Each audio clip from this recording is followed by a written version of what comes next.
preparing for Northwestern. Yesterday was a big recovery day for some, and at the same time a day to get better and spend time improving our skills, especially on some of the guys that don't get to play a lot, and then really diving into the film. And players have shown great resolve all year long on going on to the next thing, preparing for the next game, and proud of the way they've done that. They don't get ahead of themselves. We don't stay in the past too long, and they don't jump into the future. I mean, they do a really good job of coming in here every day and maxing it out. You know, whether it's recovery and then guys just shoot, or whether it's guys really getting better at the skill things that have to be done. Today will be more of a full practice before we leave. As far as Northwestern, it was coming all year. I don't think there's any question. This league, it's hard to get any traction, and they've certainly gotten some, but it's been coming because they've been so close in so many games. You go back to the Maryland game where they were up 18 in that game on the road and lose really with a second to go. They've been in so many games, came down to 1 or 2 possessions, and they're extremely well coached with Chris Collins, there's no doubt. He's got a tremendous staff, led by Brian James, who's a tremendous coach. And so they're developing their players, and the younger guys are getting a lot better. The older guys are improving, and they're playing with great confidence. Numbers-wise, in the last 3 games, they're shooting over 44% from 3, which is a big jump from where they were at. They've cut down the opponent's trips to the foul line. Their field goal percentage defense, 3-point and regular, is much better. And they're playing with great confidence. They're shooting the ball, really, when you look at it, as well as anybody. And they've always had the shooters, the ability to space, because what they have that a lot of teams don't have is they have a 5-man that they can go to, but they can also play through him. And that's when you have that in this league, you're unique. And just look at Wisconsin and the way that they play with Frank Kaminsky, and Alex Ola can do a lot of different things. He can set the offense from the top. He can get it in dribble handoffs. He can shoot from 3. Certainly, he can score at the post. They can play through him in the low post, and he maneuvers the defense in the middle of the zone. So they're going to be a extremely tough challenge. They always were going to be. And so Northwestern is very hard to play, and they're extremely hard to play in their building, and it's going to be that much harder because they're playing with all this confidence that they have right now. So our guys have got to continue to have that resolve. They've got to continue to go in and understand what we need to take away, what we need to try to get, and it comes back to our defensive rebounding, our transition defense. Taking care of the ball to a pretty good degree and trying to get the pace of the game going the right way, but at the same time, being aggressive in our attack. So, go ahead, Mike. I guess what is it about their zone, and I guess how do you match up with that? As far as their zone defense? Yeah, zone well, defense. We've seen zone defenses throughout the year. I don't think our guys are going to get swimmish at that. I mean, that just, the potential for more open jump shots is there. So the key for us is to get good movement, and there's different places that we feel we can attack in that zone, but the bottom line is the ball's got to move no matter what it is. And their zone is if they play it, it's more of a 2-3. And for the most part, it looks like it's based on the Syracuse zone. And the way Michigan is playing their zone right now, we expect to see trapping. We expect to see trapping on the baseline. And our job is just to keep making sure that we're moving the ball the best way possible. I guess you talked a little bit about this, but with the improvement with the 3-game winning streak, are they doing things better now? A lot of different things, or are they maybe just getting over the hump a little bit more with some of the same things they were doing? Probably everything. I think that the stats, the shooting stats are glaring. The shots that they're making and the field goal percentage defense that they have, and the fact that they're not putting people at the foul line. And I think that's a big part of it. And so they haven't been losing games because of free throw attempts. So I've read all the comments that Chris made, where they made the changes after the Michigan State game. Michigan State was very aggressive with them, very physical, and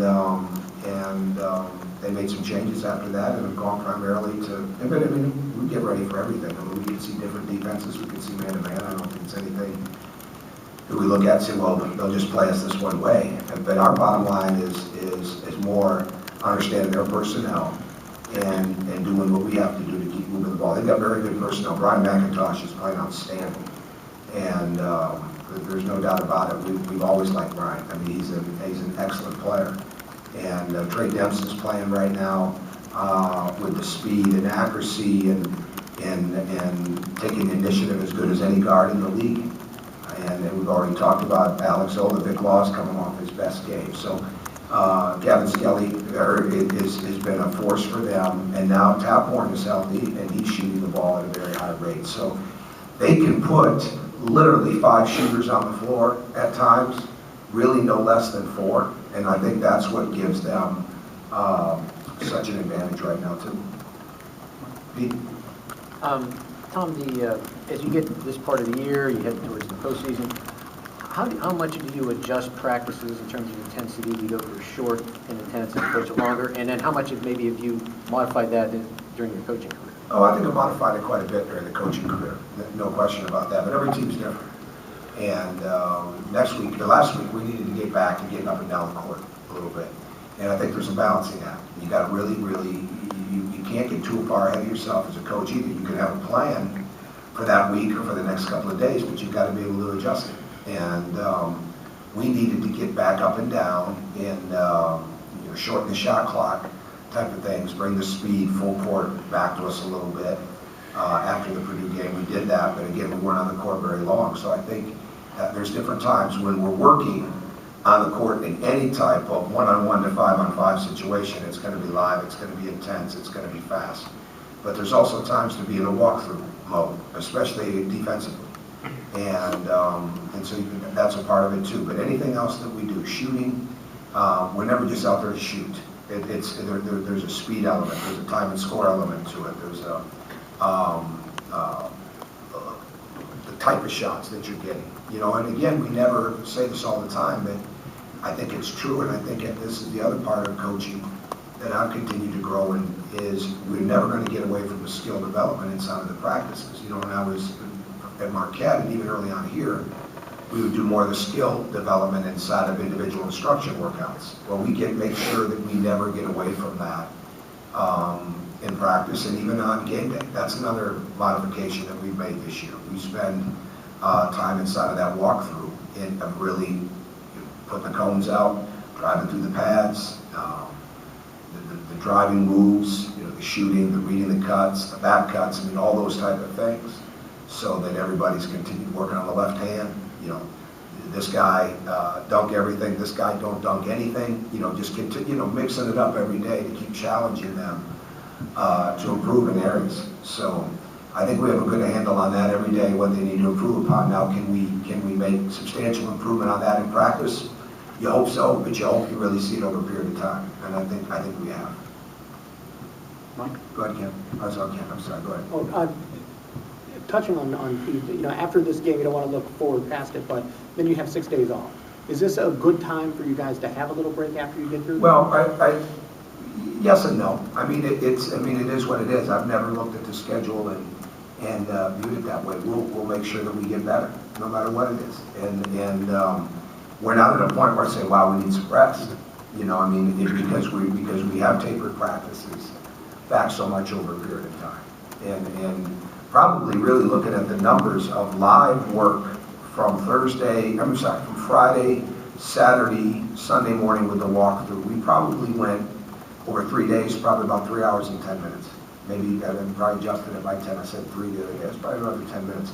Now, film sessions, walkthroughs, that's different, because you're getting a lot out of that too. But everything matters, and we don't have them over here just to have them here, to cover a time allotment. Everything matters for them, and they spend so much time on their own shooting the ball.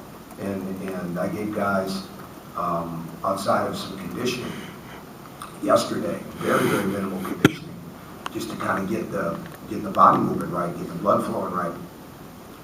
Most of them all came back out to shoot. It's just what they do. So that's a good thing inside of it. So we just really monitor every day to get ready for what the next day should bring us. And I don't think that will change with a 6-day no game break.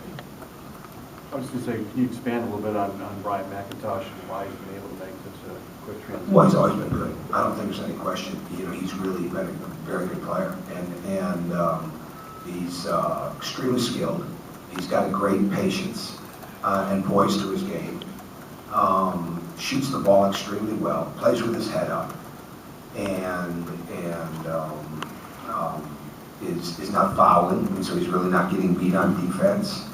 And takes big shots, makes big passes, and really appears to me to not predetermine what he's going to do. He just lets the game come to him, and I think that's a really good trait. But he's an excellent player, and we got two young freshmen that are pretty good too, in the sense of James and Robert. When you look at guards, but Brian is a very good guard in this league, and is going to be for a long time.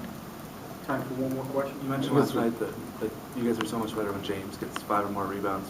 What's kind of different in his game when he is getting those rebounds as opposed to when I think it's just the awareness of getting there constantly. Just the defensive boards, especially the offensive boards, because with the three-guard lineup, and we really don't send Robert to the glass, we get him back. It's really imperative that James does get there. So I think just when that awareness, and he's really moving without the ball, and that shot goes up, and he's aggressive and on it. Okay, all right, thanks. Thank you. Can I just ask real quickly about Colin? You mentioned these two. Yeah, there's no update other than he's got a bone bruise in his lower leg, and I should have brought that up right away. I'm sorry. But he's got a bone bruise in his lower leg. It's not his knee, and certainly could have been a lot worse. So we're fortunate there. But as far as for his status, that's uncertain. Okay. Thanks, Tom. Yeah.